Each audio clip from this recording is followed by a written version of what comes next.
Bonjour et bienvenue dans cette nouvelle intervention du sommet Kiffe ton cycle. Cette semaine, on parle autonomie gynécologique et j'ai le grand plaisir de recevoir Eugénie Tabi. Bonjour Eugénie. Salut Gaëlle, merci beaucoup pour ton invitation. Ah, Eugénie, tu es une invitée habituée, je dirais, des sommets. Mais c'est vrai que tu as une vraie expertise sur la connaissance du cycle et c'est pour ça que tu nous rejoins aujourd'hui. Est-ce que tu peux te présenter pour celles et ceux qui auraient peut-être loupé l'information et qui ne te connaîtraient pas, Eugénie? Oui, c'est vrai que je reviens assez souvent sur différents aspects liés au cycle menstruel. Donc moi, là-bas, je suis formatrice en symptothermie, donc une méthode scientifique d'observation du cycle qui permet après d'éviter ou de favoriser une grossesse. Donc c'est très méthodologique, très codifié. Mais à côté de ça, j'ai aussi d'autres outils dans ma boîte à outils, notamment donc j'ai une formation en soins énergétiques. Et aussi, j'ai fait l'atelier Lune Rouge de Miranda Dagré sur Paris. Et j'ai aussi ma propre expérience de l'exploration du cycle, puisque avant de rencontrer la symptothermie, en fait, j'observais déjà mon cycle sur d'autres critères qui m'étaient propres. Et c'est autour de ça qu'on va partager aujourd'hui sur l'observation un petit peu symptomatique et justement sur les différents aspects qui peuvent être observés. Et on va voir qu'il y a tout un panel et que c'est vraiment très riche tout ce qui est en lien avec le cycle. Et c'est d'autant plus riche que chaque femme, justement, elle peut trouver ses propres critères, ce qui l'intéresse d'observer, que ce soit en lien avec des pathologies, que ce soit en lien avec la découverte de soi, plus l'exploration comportementale, spirituelle même. Donc on va voir que c'est très large. Génial, j'ai vraiment hâte. C'est intéressant ce que tu nous as dit, parce qu'effectivement, tu pratiques la symptothermie qui est ultra codifiée. On en a déjà parlé dans plusieurs sommets, notamment dans le sommet autonomie gynécologique numéro 1, parce qu'effectivement, l'idée, c'est que si on veut éviter une grossesse, on n'a pas trop envie de se louper, c'est ça l'idée. Là, ce dont on va parler aujourd'hui, c'est un peu tout ce qu'on peut explorer sans but, enfin, je veux dire, sans enjeu. Qui est... Au-delà des signaux de fertilité, en tout cas. C'est En fait, le bien but ça. des méthodes d'observation du cycle, la symptothermie, et pas que cette méthode, les méthodes d'observation du cycle en général, on a des choses bien précises à observer et une certaine manière de les observer, de les noter, de les interpréter. Là, l'idée, c'est d'amener justement d'autres pistes de réflexion sur tout ce qui est périphérique au cycle, même si on observe ces signes de fertilité. Alors, je prends souvent l'exemple, en fait, il y a un peu deux chemins pour arriver sur ces chemins d'auto-exploration. Il y a la symptothermie qui est plutôt le côté terre, tu vois, très cartésien, c'est très scientifique, hein, malgré tout ce qu'on peut entendre des fois de la part des professionnels de santé. C'est des médecins, c'est des scientifiques qui vont codifier cette méthode, donc c'est très documenté, il y a plein d'études, il y a eu plein d'échographies, de bilans sanguins qui ont été faits. Donc c'est quelque chose vraiment qui a été observé dans le détail et documenté et sourcé. Donc ça, c'est le côté plutôt terre, tu vois. Donc il y a des femmes qui arrivent dans cette partie d'exploration de leur cycle parce qu'elles ont besoin d'une contraception, parce qu'elles veulent concevoir. Donc il faut vraiment aller plus finement dans le détail du cycle et puis observer ces signaux de fertilité dans un but bien précis, on va dire. Et puis il y a des femmes instinctivement, en fait, qui sont à l'écoute de leur corps, de leur cycle, plus ou moins à l'écoute. Des fois, elles sentent qu'il se passe des choses. Alors ça a été mon cas pendant longtemps où en fait j'avais, alors c'est un peu, voilà, c'est pas très bien, mais je faisais la méthode du calendrier. Donc comme on nous inculque partout qu'on ovule au jour 14, tu vois, j'avais cette idée en tête. Et j'avais des cycles plutôt réguliers, tu vois, pendant ma vingtaine, mes cycles bougeaient pas trop. Et à cette époque, déjà, j'avais un petit calendrier, c'était sponsorisé par une marque de savette hygiénique, enfin bref. Et je notais, voilà, je notais mes règles, je notais mon ovulation. Je savais qu'en théorie, c'était alterné, donc je me disais, bah oui, là, je sens plus là, là, je sens plus là. Et je notais les lunes aussi bizarrement, tu vois, j'étais déjà appelée par ce truc-là. Maintenant, avec le recul, je me dis, bah, en fait, le chemin, il était tracé depuis longtemps, tu vois. Et c'était hyper intéressant quand même parce que de voir justement les variations. Des fois, j'avais remarqué, parce que je me suis observée même pendant près de plus de 3 ans comme ça, des changements de lune aussi, des fois, le fait que le cycle switch complètement d'une lune à l'autre. Et voilà, donc il y a des femmes qui arrivent par ce biais-là aussi, on va dire beaucoup plus intuitif, donc j'appellerais ça plutôt le côté ciel en fait, tu vois, le côté connecté, le côté instinctif. Et il y a des fois des femmes qui te disent ah bah oui, mais je sens ça, mais après elles ne le notent pas forcément. Donc après, c'est difficile de faire le lien. L'idée d'aujourd'hui, c'est d'amener justement les femmes à pouvoir avoir des outils aussi et comment elles vont noter ces choses-là pour après les analyser. Parce que le but, c'est ça aussi, c'est de pouvoir, si on note pas, en fait, on peut pas avoir de recul et se dire bon bah ça vient de manière récurrente dans mon cycle à tel moment, tu vois. On va juste avoir souvenir que oui, je l'ai déjà eu, mais je sais pas quand en fait. Donc c'est vraiment intéressant après quand on commence vraiment ce qu'on appelle l'auto-observation à noter. Donc on va parler après des supports aussi pour noter.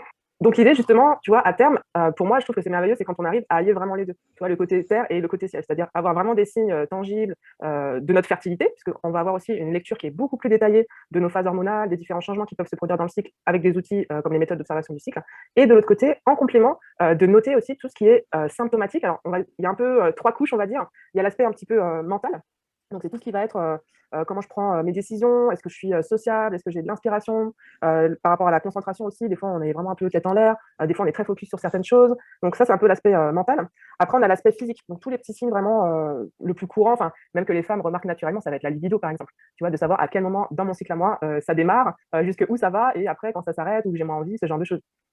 Le côté sommeil aussi, je trouve c'est hyper intéressant. Parce que même après, en symptothermie, tu vois, on enseigne différents paramètres par rapport à ça, qu'il faut dormir un certain nombre d'heures et tout. Mais moi-même, je l'ai constaté sur moi, en fait, c'est qu'on ne dort pas de la même façon du tout selon les phases du cycle. Des fois, on est une vraie masse, on a besoin de 9 heures de sommeil, et puis des fois, beaucoup moins, et ça va très bien aussi, en fait.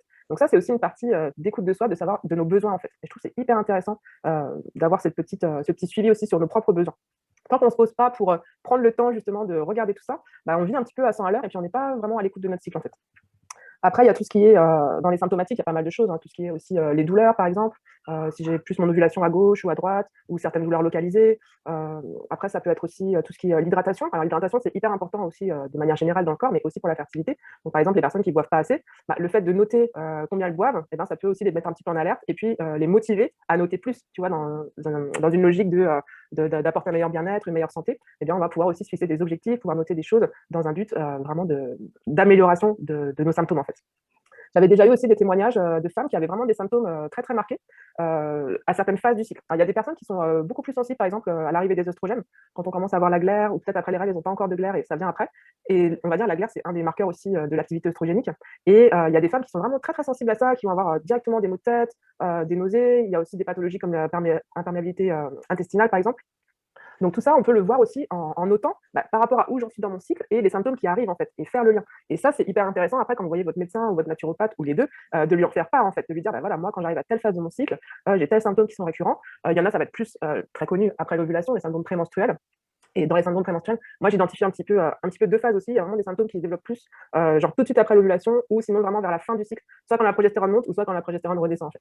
Donc ça, c'est assez rigolo. Et j'ai déjà vu des témoignages de femmes qui avaient vraiment pu investiguer sur leurs symptômes, sur leurs problématiques avec leur docteur, en lui disant mais voilà, moi j'ai ça, ça fait des cycles et des cycles que j'observe ça, je sais que quelque chose ne va pas. Et effectivement, en cherchant, ils ont trouvé voilà, telle pathologie en lien, etc. Donc c'était vraiment un outil très important dans le diagnostic médical.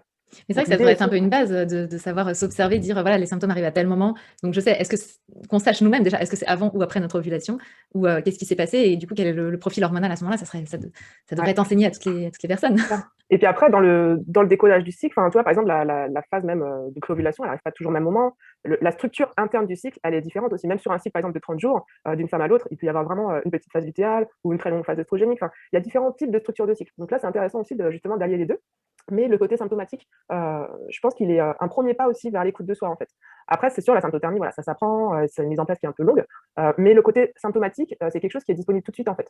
Il faut vraiment prendre un petit temps chaque jour, ou dans votre journée, ou le soir, pour dire, voilà, comment je me sens, j'ai peut-être telle problématique, ok, je suis à l'écoute de ça, comment ça évolue. J'aime beaucoup aussi, il y a un collectif qui a sorti un petit carnet pour les suivis de douleurs vulvaires, par exemple. Donc ça, c'est pareil, c'est quelque chose, quand on a des problématiques comme ça, bien sûr, en notant, on va voir l'évolution, on va voir à quoi on est sensible. Après, tout ce qui est petits symptômes physiques, c'est vrai qu'il y en a pas mal, hein, tout ce qui est un petit peu douleur, les seins, les maux de tête, etc. Je vais vous prendre aussi des petits exemples très, très rigolos. J'en parlerai après, mais je suis en train de regarder un petit support, je vous en parlerai tout à l'heure. Tu peux nous le montrer qu'on voit quand même ce que tu... D'accord. Donc en fait, c'est un petit carnet de cycles que j'ai créé justement pour l'observation symptomatique et symptothermique. En fait, on peut allier les deux directement. On peut faire son suivi symptothermique ou on peut faire que de l'observation symptomatique. Et en fait, quand j'ai créé ce carnet, j'ai beaucoup pensé aussi à toutes les femmes, par exemple, qui ont de l'endométriose, pour savoir voilà, comment je m'organise pour détecter qu'est-ce qui déclenche mes crises plus, à quoi je suis sensible. Donc on sait beaucoup aujourd'hui, voilà, l'alimentation anti-inflammatoire aide beaucoup aussi dans la gestion de la douleur. Mais voilà, chez moi, qu'est-ce qui réagit? Est-ce que c'est le gluten? Donc quand je mange quelque chose, peut-être le lendemain, le surlendemain, j'ai mal, ou j'ai plus mal, ou j'ai, tu vois. Donc c'est hyper intéressant de suivre aussi, par Ah, exemple, tu voulais nous donner des l'alimentation. petits exemples drôles, tu disais, Ouais. de symptômes. Typiquement, par exemple, comment on se sent belle. À quel moment de mon cycle j'ai envie de m'épiler? À quel moment de mon cycle j'ai envie d'aller chez coiffeur? À quel moment de mon cycle j'ai envie d'aller faire du shopping? Ça, c'est très très rigolo parce que bon, moi je le sais, mais je vous laisserai découvrir vous dans votre cycle à quel moment c'est. Mais ça C'est revient clair. systématiquement. C'est clair, et moi je le fais pas de la même façon. En fonction de la phase quand je vais faire du shopping, il y a des phases où Exactement. je suis ultra efficace et c'est en mode Ouais, là ouais. maintenant il faut trouver tout ça. Puis d'autres phases où je suis là, tranquille. C'est clair. Ouais, ouais. C'est On clair, c'est super flâne. intéressant. Des fois, on a envie de dépenser. Des fois, comme tu dis, on Ouais. est plus dans l'efficacité. Donc ça, c'est Effectivement, rigolo. il y a des phases de notre cycle, on a plus envie de mettre des filtres quand on fait des stories sur les réseaux sociaux, et puis d'autres on se dit non, c'est bon, je suis trop belle aujourd'hui. Ouais. C'est Alors, super autre chose intéressant de aussi de repérer vraiment ça. rigolo, les couleurs qu'on porte. Les Hmm. couleurs. Alors ça, c'est fou aussi. En fait, ça, je fais beaucoup le lien aussi avec l'énergétique. C'est-à-dire que chaque couleur, en fait, elle a une vibration. Donc, tu vois, c'est pas la même longueur d'onde. Et en fait, la façon dont on se sent, comme on dit, des fois, entre deux personnes, on n'est pas sur la même longueur d'onde.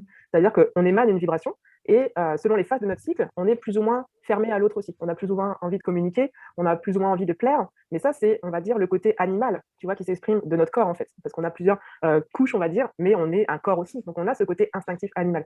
Et la façon dont on va s'habiller, la façon dont on va porter certaines couleurs, même si, par exemple, on s'habille souvent en noir, on va peut-être mettre un bijou, un foulard. Et il y a des couleurs qui sont vraiment aussi récurrentes selon les phases du cycle.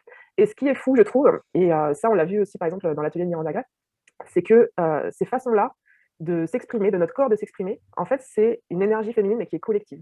C'est-à-dire, c'est quelque chose, elle a constaté, qu'elle retrouve partout sur la planète. Elle fait des ateliers dans presque tous les pays du monde et il y a des comportements vraiment typiquement féminins qui ne sont pas du tout en lien avec l'éducation, avec la société, tu vois? C'est quelque chose qu'on porte en nous, en fait, l'énergie féminine, en fait. Je trouve ça incroyable et il y a vraiment des choses, voilà, qui se répètent, peu importe la culture, peu importe le continent et cetera et les couleurs aussi en font partie, donc la façon dont on a envie de s'habiller, ça dit aussi quelque chose sur la phase de notre cycle. Donc Clairement, ça, vous ça pouvez me noter, parle voilà. énormément ce que Ah tu oui? dis. Mais c'est trop drôle parce qu'en fait, pour tout vous dire, moi, jusqu'à il y a 10 minutes, j'étais habillée en kaki et je me suis dit: «Bon, pour l'intervention, ça va pas le faire, parce que je sais que ça passe pas trop bien». Donc du coup, je me suis changée, mais je pense que je vais remettre mon t-shirt kaki juste après l'intervention. Voilà, parce que c'est un peu le camouflage et je sais que je suis dans la phase du cycle où j'ai vraiment juste envie de me camoufler. Mais Ouais, je l'ai ouais, pas fait, c'est exactement ce que tu dis, c'est ça qui est super intéressant. Je l'ai pas fait en conscience ce matin. Je le sais parce qu'effectivement, c'est aussi quelque chose instinctivement. que j'observe depuis un moment, mais ce matin, je me suis pas dit: «Comme je suis dans cette phase-là, je vais mettre ça». C'est instinctivement, j'ai pris ce Mmh mh. t-shirt-là. Effectivement, il y a 5 minutes, Ouais, je me suis dit: «Bon, tu fais quand même une intervention, on va peut-être faire autrement», mais parce que justement, j'avais envie aussi d'avoir une couleur qui connecte avec vous, qui est derrière votre écran, ouais, même ouais. si aujourd'hui j'avais moins envie. Donc ça me parle et je trouve que c'est super intéressant à observer, effectivement. Et puis moi, ce que je trouve fou, c'est que d'une femme à l'autre, il y a des choses qui se recoupent alors qu'il y a pas le même background, en fait, tu vois? Il y a pas la même, éducation. Enfin, après, il y a des pays où c'est plus marqué par rapport au langage des couleurs, la signification des couleurs et tout, mais quand même, il y a, une manière dont cette énergie féminine, elle émane, en fait. Ça, c'est assez rigolo. Après, il y a tout ce qui est aussi, sur l'alimentation intuitive. Qu'est-ce qu'on a envie de manger? Alors, qu'est-ce qu'on a envie de manger? C'est pas forcément ce qu'on va manger. Je prends Le souvent l'exemple, par chocolat, tu exemple, veux dire? ouais, alors chocolat, oui, ça va être plus l'aspect fringale. Mais par Ouais. exemple, des fois, on se dit, même en plein hiver, ah bah tiens, je mangerais bien des fraises. Tu sais, tu as un genre de flash presque olfactif dans ton cerveau, tu vois, quelque chose qui s'active, quoi. Même si c'est pas du tout la saison et que tu en as pas vu au magasin, tu vois. Mais tu as un côté de toi aussi qui appelle à certaines choses. Et ça, c'est hyper intéressant aussi. On va dire qu'il y a un peu plusieurs catégories d'aliments qui sont en lien aussi avec les phases du cycle et qui sont en lien avec les besoins des phases du cycle. Tu vois, quand on est dans l'énergie après les règles, quand la fertilité redémarre, on a beaucoup d'énergie, on se sent appelé vers l'extérieur. Ça va être une phase où on va avoir envie plus de fruits, de légumes crus, de crudités. Tu vois, c'est une phase où le corps demande beaucoup d'eau aussi, d'hydratation. Il y a la glaire aussi qui démarre, donc il y a un côté très, très haut qui va jaillir et très frais, on va dire. Ça, c'est pareil sur les polarités chaud-froid, ça bouge aussi pendant le cycle. Après, par exemple, pendant les règles, même voilà, en général, beaucoup de femmes témoignent de ça aussi, par exemple, tout ce qui est flatulence, des diarrhées. Donc ça, on sait que c'est en lien avec d'autres hormones, les prostaglandines, par exemple. Mais le corps, du coup, appelle à un travail, on va dire, de digestion qui soit facilité, en fait. Donc, idéalement, c'est pareil, il y a des aliments à privilégier pendant ces phases-là, puisque la période des règles, par exemple, c'est une période de grosse détox pour le corps. Hein, c'est un gros nettoyage hormonal, toutes les hormones redescendent, l'endomètre s'évacue, donc il y a une perte d'énergie qui est quand même assez considérable. Et du coup, la digestion, c'est quelque chose qui mobilise beaucoup d'énergie. Donc pendant cette phase du cycle, c'est bien de privilégier, par exemple, les bouillons, les choses qui vont être plutôt chaudes, réchauffantes, tu vois. Donc ça, c'est pareil, instinctivement, hors pathologie, en tout cas, on a des appétences pour certains types d'aliments. Les légumes racines, voilà, je prends l'exemple des crudités, il y a pas mal de choses qui reviennent. Donc pareil, vous pouvez le noter. Moi, j'avais classé un petit peu des catégories, on va dire. Alors, j'avais mis le chocolat aussi, parce que le chocolat, ça dit des choses aussi par rapport au côté fringale, au côté je prends soin de moi, je me chouchoute, et au côté magnésium aussi qui est à l'intérieur, donc c'est pas anodin. Après, il y a les légumes, il y a les fruits, les légumes racines, les graines aussi. Donc ça, vous pouvez faire des petites catégories et voir, voilà, selon les phases de votre cycle, qu'est-ce que vous achetez au supermarché, de quoi vous avez envie, tu vois. Et c'est vraiment, vraiment rigolo d'observer ça, quoi. Ouais, c'est ça. Donc même si on a un flash sur les fraises en plein hiver et qu'on ne se précipite pas pour en acheter parce que c'est pas de saison, on Voilà. peut noter que ça nous a appelé dans cette direction-là, quoi. Et les fraises, c'est le printemps aussi, tu vois. Donc si tu es en phase folliculaire ou préovulatoire, bah, bingo, quoi. Donc ça, c'est vraiment, vraiment drôle, quoi. Après, il y a aussi tout l'aspect, on va dire développement personnel, spiritualité. Ça, c'est pareil, il y a des moments de notre cycle où on est plus enclin à être dans des phases de repli sur soi, des phases d'introspection, et des moments où on va être plus vers l'extérieur. Donc ça, c'est hyper intéressant aussi de voir si vous avez des petites pratiques méditatives, par exemple, quel genre de méditation vous allez faire, quel genre de rituel vous allez faire. Ça, c'est pareil, ça va varier aussi selon l'énergie qu'on a envie de partager dans ces pratiques-là, quoi. Ça, c'est intéressant parce que moi, j'ai une pratique méditative, qui n'est pas «guidée» entre guillemets, donc c'est vraiment je m'assieds, je me pose et j'attends de voir ce qui se passe et je sens des très grandes différences en fonction des phases du cycle, d'agitation du cerveau, de mon cerveau qui me dit: «Non mais c'est bon là, tu resté assez longtemps assise, tu te bouges maintenant». À certains moments, à Ouais. d'autres, c'est plutôt presque, je dirais presque à m'endormir et cetera et on sent vraiment la différence sans avoir, de différence de parce que tu vois, il y a les personnes qui font les méditations guidées, donc là, tu fais un choix. Mais moi, je fais même pas le choix, je m'assieds, je me pose, j'attends de voir ce qui Ouais, se passe ouais, et même dans cette chose-là, c'est impressionnant de voir les fluctuations. Dites-nous vous aussi en commentaire si vous avez déjà testé ça, mais ouais, ouais. moi, je trouve ça dingue de voir comment Oui, mon comme tu dis, cerveau des fois, on a la bougeotte, quoi. Le ah corps, mais il a c'est envie ça, de hein. te mettre en activité, Il me puis dit: des «Non mais fois, c'est bon, ça fait déjà 15 minutes», tu sais? ouais, Tu voilà. entends ça dans ton cerveau, tu sais? Tu ouvres légèrement les yeux, tu vois, ça fait 3 minutes. C'est intéressant de Et voir, pour faire le lien aussi avec ça, justement, la bougeotte, les pratiques sportives aussi. Moi, j'encourage souvent les femmes qui ont des pratiques à adapter leurs pratiques en fonction de leur cycle. Elles peuvent le faire des fois naturellement, de sentir que bah, là, je dois être moins dans l'effort ou tu vois, plus dans la dépense, et des fois moins en fait. Donc moi, je trouve que c'est idéal quand on arrive à avoir plusieurs pratiques et à écouter quand est-ce qu'on a besoin de faire plutôt l'une ou plutôt l'autre.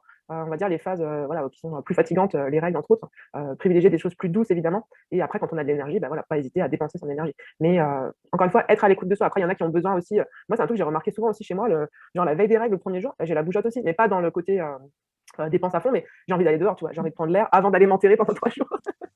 Ouais, c'est intéressant que tu ramènes à soi parce que j'ai fait l'expérience sur mon dernier cycle et j'en avais parlé, je crois, un petit peu sur les réseaux, de qu'est-ce que notre mental nous dit en disant ah bah t'as tes règles donc t'es un peu fatigué, etc. Et puis qu'est-ce qui se passe si on y va vraiment sans se poser de questions. Et c'est vrai que j'avais été impressionnée que le premier jour de mes règles, au final, j'avais fait une super séance de sport sans avoir l'impression d'être en sur-régime, sans avoir l'impression de faire n'importe quoi avec moi-même, juste parce qu'en vrai, si je lâchais le truc et que j'y allais à l'intuition, ça se passait super bien sur cette séance de sport là, quoi.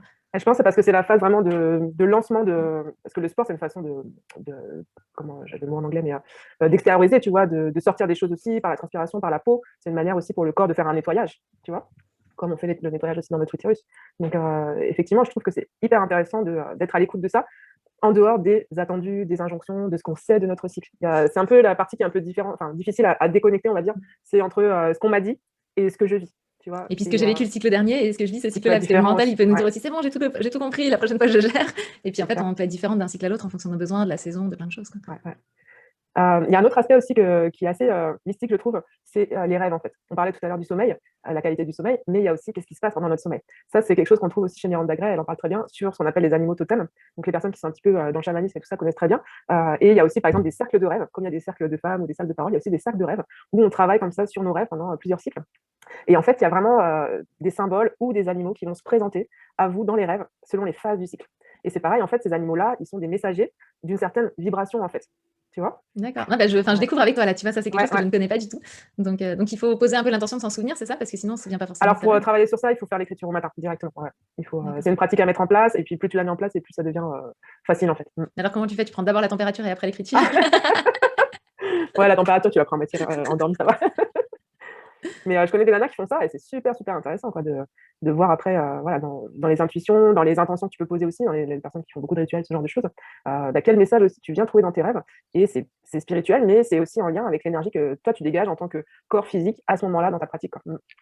Si je résume ainsi le message que tu veux nous présenter, est-ce que j'aurais juste de résumer par il se passe énormément de choses au cours du cycle. Il y a énormément de Mm. variations sur plein de plans différents, des plans très terre à terre, très basiques. Tu me parlais du shopping, des choses vraiment très, voilà, même Mm. le corps physique hein, qui change. Ouais, Et ouais. puis, tu nous dis, bah voilà, si on monte d'un étage, finalement, on va retrouver au niveau du mental, ensuite au niveau des émotions, ensuite au niveau spirituel, des variations. Et tu nous invites quelque part à aller explorer, c'est ça? Et noter ces fluctuations. C'est ça ta proposition, Jenny, aujourd'hui? Exactement, ouais, exactement. Après, c'est comme je disais en intro, en fait, il y a des femmes qui ont déjà une approche spirituelle, par exemple, mais qui sont pas du tout connectées avec leur corps.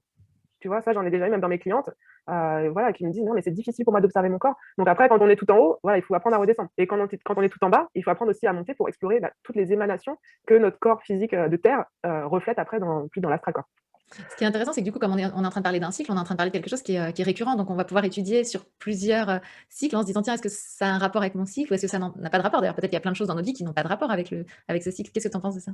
Alors justement, c'est en observant sur plusieurs cycles qu'on va pouvoir faire le lien ou pas, en fait. Si on voit quelque chose qui est vraiment récurrent, même si c'est une fois, mais qu'à chaque fois c'est en phase post-ovulatoire ou à l'ovulation, que tu sens telle chose, que tu te sens d'une telle manière et tout ça, bah, là, c'est là qu'on peut faire le lien. C'est justement par la cyclicité des événements qui se présentent qu'on va se dire, bah oui, en fait, c'est en lien avec mon cycle aussi, quoi.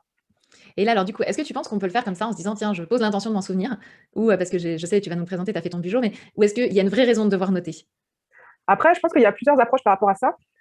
Pour moi, tout part d'un besoin, en fait. Est-ce que la femme, elle a un besoin de se guérir elle-même? Est-ce qu'elle a un besoin de se découvrir elle-même?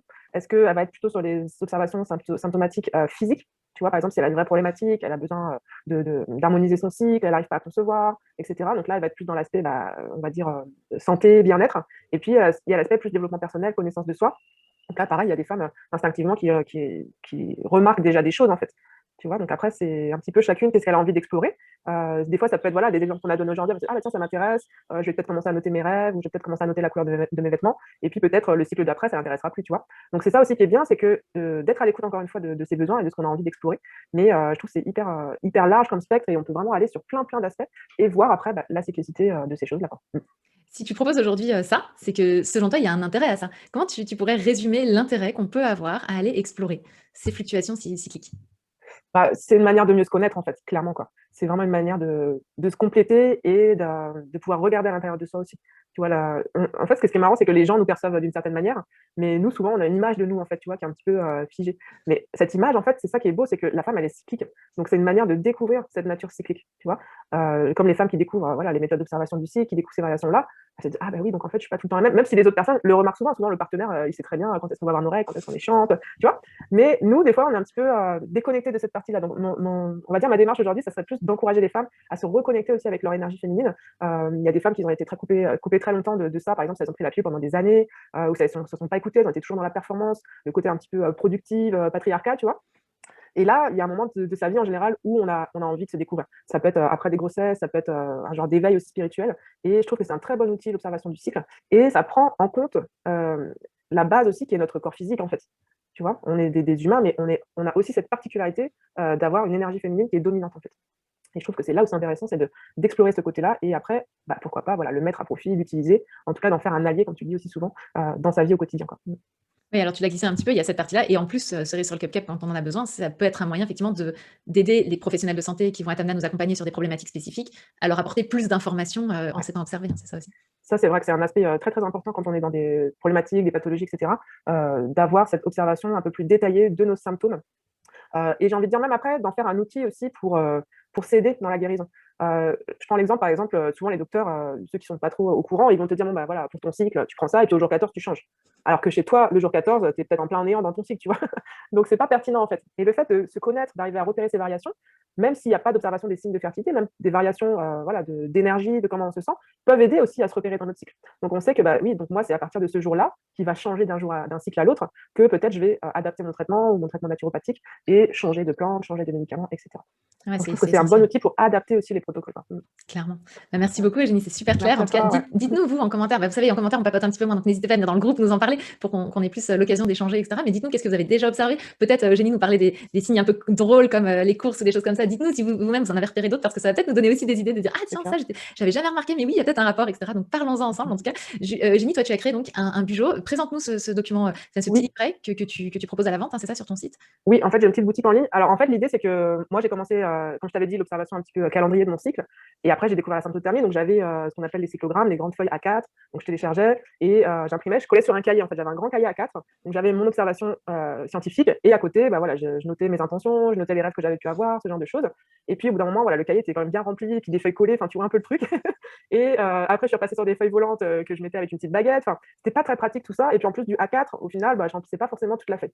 Et après, j'ai eu l'idée de ce petit carnet déjà de repasser sur un format plus petit, donc c'est du A5 ici, et d'associer, de pouvoir mettre en lien directement sur mon cyclogramme bah, les différents symptômes en fait, pour que je puisse avoir la lecture de tout en un clin d'œil. Donc après, l'idée c'est qu'on peut faire des petits codes couleurs, on peut se faire des trackers. Donc c'est dans l'idée du bullet journal de se mettre aussi par exemple des objectifs. Donc tu vois, il y a une petite partie où on peut faire noter ses rituels. Moi j'aime bien aussi le lien avec la lune, savoir à quelle lune on ovule, on a nos règles ou pas, qu'est-ce qui bouge. On peut noter par exemple ses humeurs avec des petites couleurs comme ça. Ça par exemple, c'est pas du tout symptothermique, hein, c'est que de l'observation symptomatique. Vous retrouvez aussi des captures d'écran de ça sur les comptes Insta, Facebook du Santo Bujo. Donc il y a des exemples aussi que vous pouvez prendre sans problème. Même par exemple, ne serait-ce que la durée des cycles. Et puis l'avantage aussi de ce carnet, c'est que par exemple les feuilles volantes, en fait, tu as toutes tes feuilles qui se suivent, mais il n'y a rien qui regroupe par exemple. Là, l'idée, c'est comme sur les applis mobiles, on peut faire des moyennes. On peut regarder combien de jours dure notre cycle. On peut regarder après des paramètres plus spécifiques à la symptothermie, mais l'ouverture de la fenêtre de fertilité, parce que c'est des critères qu'on doit surveiller. Donc là, à la fin aussi, il y a des pages où on peut faire des moyennes en fait. Donc c'est pour ça qu'il y a 10 cycles dans le Bujo pour pouvoir après calculer directement les moyens. Et il y a aussi une page en plus, si jamais votre cycle dépasse les 35 jours qui sont habituellement sur les graphiques, on peut photocopier et rallonger les pages en fait pour faire des petits, des petits cycles à rallonge. Donc typiquement, ça va être quelque chose comme ça. Quoi. Yes. Tu vois. C'est bien d'avoir prévu parce que moi c'était un peu ma frustration à chaque fois Bah sur oui, les oui, oui. cyclogrammes. Ah, mais je sais bien. Et puis, on n'est pas à l'abri que, même si on a des cycles très réguliers tout le temps, qu'il y ait un cycle pas comme un autre. On a vu dernièrement avec les événements, confinement, et cetera, il y a beaucoup de cycles qui ont bougé, beaucoup d'ovulations qui étaient retardées à cause du stress. Donc, évidemment, il faut toujours avoir une petite rallonge possible. Génial. J'en Donc, profite aussi, ouais, ouais, pour vas-y, je partager t'en en prie. dernière page, il y a aussi un autre outil qui est les fleurs de cycle. Donc ça, elle est dans le Bujo aussi. Je sais que t'en proposes aussi. J'en mettrai une aussi en téléchargement pour les spectatrices, si vous voulez vous observer. Donc après, c'est vrai que là, on peut aussi travailler sur pas mal de paramètres. Soit on peut faire les mandalas lunaires, donc vraiment suivre son cycle avec la lune. Ça, c'est une approche. Ou après, suivre son cycle et voir la lune en fonction. Donc il y a un peu les deux façons de faire. Mais on peut aussi suivre voilà, avec des couleurs, avec différentes choses. Nos symptômes, sur quoi on a envie de s'observer, ou sinon la façon un peu plus linéaire comme ça, qui est pour moi plus facile à décoder par la suite, à analyser. Mais ça dépend aussi voilà, du feeling que vous avez, vous pouvez faire les deux, moi j'ai des clients qui font les deux aussi. Donc je vous encourage à démarrer tout doucement avec voilà, 1, 2 critères si vous avez envie, et puis si vous avez des problématiques, voilà, de vous y pencher plus spécifiquement sur les symptômes de votre problématique et de repérer les changements et de faire les liens avec les phases de votre cycle, ça sera très très utile pour aider en tout cas à votre guérison. Quoi. clairement. Et puis voir effectivement, en quoi les hormones impactent ou pas la problématique, que vous avez relevée, qui revient régulièrement, quoi. Oui et puis comme on dit souvent, il y a l'aspect, enfin théorique du cycle, mais après dans la pratique, chez vous, comment ça se manifeste? C'est là où c'est intéressant justement l'auto-observation, c'est que c'est, individuel, c'est, réel, c'est pas théorique, quoi. On est bien d'accord. Comme je dis Ouais, souvent, on n'est pas une moyenne, on n'est pas une c'est ça, théorie. c'est ça. Donc effectivement, revenir à ça. Bah, merci beaucoup Eugénie de nous Merci inviter à toi, à faire ce retour sur soi, à faire ces observations. Moi, je pense que c'est tellement précieux et on devrait tellement commencer à les faire depuis toute jeune parce qu'effectivement, ce cycle menstruel, il nous impacte et que ces impacts-là, ça vaut le coup de les repérer pour mieux se comprendre. C'est ce que tu nous as dit. je suis d'accord. Merci pour tout. Tu es très active sur les réseaux sociaux, Eugénie. Donc, vous avez bien sûr tous les réseaux sociaux juste en dessous. N'hésitez pas à les cliquer, à vous abonner pour pouvoir un petit peu suivre ce que tu proposes. Tu es aussi active dans le groupe Facebook du mouvement, donc où on parle du Ouais, je trouve que sommeil. c'est un super groupe, il y a plein de questions, super intéressantes, alors surtout pendant les périodes du sommeil encore plus, mais vraiment toute l'année, il y a des super retours, je trouve ça vraiment génial, quoi. Eh ben, merci beaucoup et merci d'être aussi active et de répondre autant. Donc, n'hésitez pas, vous, à venir poser vos questions à la suite de cet échange. Et puis, encore une fois, papotant sur ces histoires, par exemple, de shopping, de choses comme ça. En fait, si on se le dit pas, parfois, on s'en rend pas compte. Et une Mmh fois mh. qu'on nous l'a dit, on fait ah, mais ouais, carrément. Non, mais c'est clair. Donc, échanger, peut-être que vous avez des symptômes auxquels nous, même si on s'observe depuis longtemps, on n'a jamais fait attention et pour lesquels on serait vraiment ravis de se dire ah, bah tiens, je vais commencer à regarder moi aussi de ce côté-là. Donc, Ah puis échangeons là-dessus. la liste est longue, hein. Eh ben, Moi, j'ai déjà je fais des coachings aussi pour le Santo-Bujo et j'ai déjà une liste, on va dire, un petit peu, de base sur laquelle je questionne les femmes, mais je suis sûre qu'il y en a 10 fois plus, quoi. ah ouais, mais clairement. Donc, continuons cette liste. En tout cas, moi, je trouve ça génial aussi comme idée. Merci beaucoup, Eugénie. Merci à Bon, toi Gaëlle, on va merci à s'arrêter toutes, ici pour celles cette qui nous ont intervention. regardées. Eh ben, super. Et puis, nous, on se retrouve très vite pour la suite du sommet. Au revoir. Salut.